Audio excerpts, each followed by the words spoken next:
je m'appelle Beverly Hawkins et là on arrive à la fin d'une journée de formation formidable pour 2016 La Rencontre.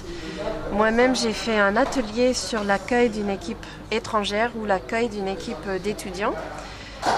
Qu'est-ce qu'une église peut faire pour accueillir justement des gens de l'extérieur qui viennent aider avec leur projet d'évangélisation.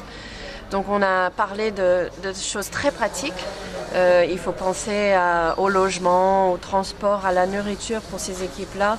Il faut bien gérer le programme de la semaine. Donc on appelait ça en fait le séminaire du bon sens. Parce que quand on accueille des gens, c'est plutôt du bon sens, mais parfois on n'arrive pas à penser à tout.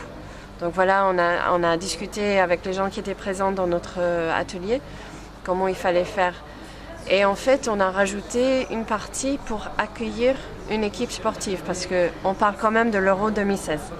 L'Euro 2016, c'est un grand événement sportif, donc on a aussi des équipes sportives qui se proposent pour venir en France, pour prêter main forte aux églises qui témoignent de leur foi, en proposant des matchs, en proposant de faire des stages de foot, etc. Et là, c'est une préparation un petit peu plus approfondie justement pour ces équipes sportives. Et voilà, donc on a parlé de tous ces éléments. Il faut penser à prendre un terrain pour l'entraînement, à organiser des matchs, comment on fait pour contacter des clubs adverses pour jouer contre ces équipes. Il faut prendre des arbitres, il faut penser à la lessive, des choses toutes bêtes comme ça qu'on ne penserait pas forcément. Donc voilà, on a passé une bonne heure ensemble à discuter de tout ça. Et puis finalement, le plus important, c'est que quand une équipe étrangère vient, c'est pas qu'elle vienne faire le travail à la place de l'église, c'est qu'elle vienne faire le travail avec les membres de l'église, avec l'équipe de l'église. Et ça forme une seule équipe après, et c'est ça en fait la joie de travailler ensemble avec d'autres personnes, peut-être qui parlent d'autres langues ou qui sont d'autres ethnies. Et ça fait toute la joie d'être dans le corps de Christ, de pouvoir travailler ensemble comme ça, de se prêter main forte et de s'aider avec les dons des uns et des autres.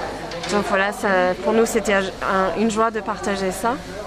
Et j'espère que cet été en France, il n'y aura pas seulement des églises qui se lèvent pour témoigner, mais aussi qu'on puisse vraiment accueillir ces chrétiens qui voudraient venir d'ailleurs pour nous accompagner, pour vivre cet événement avec nous. Alors voilà, une journée de formation qui s'achève ici à Lyon. Une formation évidemment sur les projets 2016 La Rencontre, mais des projets qui vont bien au-delà parce que c'est une occasion encore une fois unique d'aller à la rencontre des communautés qui entourent nos églises, une occasion unique d'impliquer l'église dans l'annonce et la proclamation de l'évangile dans les villes, dans les quartiers, dans les rues. Et là encore, on serait heureux vraiment de pouvoir partager encore ce type de formation, des formations très concrètes sur l'un des 9 outils disponibles pour 2016 La Rencontre, pour annoncer l'évangile et aller toujours plus loin pour être à son service. Bonjour à tous, nous avons vécu un très bon moment à Lyon et on espère pouvoir vivre encore plein d'autres moments très encourageants dans d'autres villes comme Paris, Lille, pourquoi pas Bordeaux. Dans toutes ces villes où il y aura des compétitions, ce sont les villes hôtes pour l'Euro 2016. Et nous espérons bien évidemment y voir d'autant plus de pasteurs, de personnes membres d'église, être mobilisés pour ce grand événement qu'est 2016 La Rencontre. On vous attend et en attendant, retrouvez-nous sur 2016larencontre.fr.